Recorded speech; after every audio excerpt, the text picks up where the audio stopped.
got a new guinea pig. Her name is Flint, and she is so tiny. Most Americans view race as a natural and inevitable part of society, but in reality, it's a culturally constructed concept. It has arbitrary dividing lines that change over time. There's not enough genetic variation in humans to divide people into races, and there's no single genetic marker for race. In fact, penguins that look identical to each other have more genetic diversity than the human species. Historically, scientists tried to divide people into races based on geographic origins, things like African, American, Asian, European. However, these types of categories are unstable and problematic, leading to questions about migration and generational identity.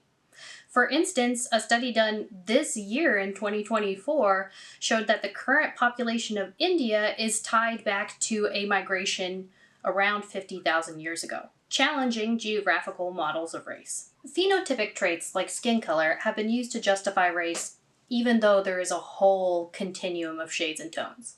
We can't even identify what color your skin is by looking at your DNA. While we know what genes are involved in melanin production, we can't look at those genes and say what your skin color is. Ironically, if we were to categorize people using DNA into races, it would be way more effective to categorize people by things like whether they have wet or dry earwax or the presence or absence of hitchhiker's thumb. Those traits are observable in the genetic code, and they're unrelated to skin color. Traits like whether your earwax is wet or hitchhiker's thumb are tangible distinctions. If we take a look at the US Census, it shows the shifting political landscape, with racial categories evolving to exclude or other groups, maintaining power dynamics. By the 1800s, the census categories included white, black, and mulatto, reflecting the tensions preceding the Civil War. Over time, new racial categories appeared on the US Census to control resources and political power, such as adding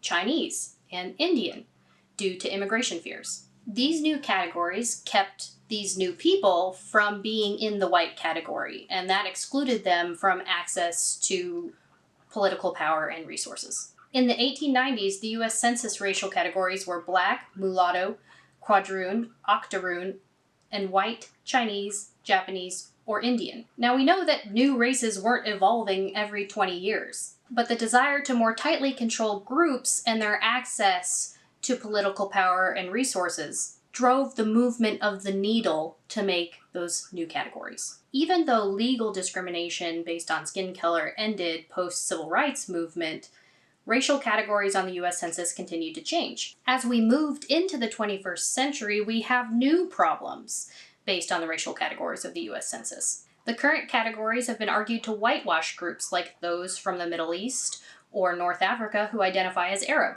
Currently, those people fall under the white category. Advocates argue that without an appropriate census category for people who identify as Arab, these people are underrepresented and denied access to things like federal programs or other resources that they should have access to.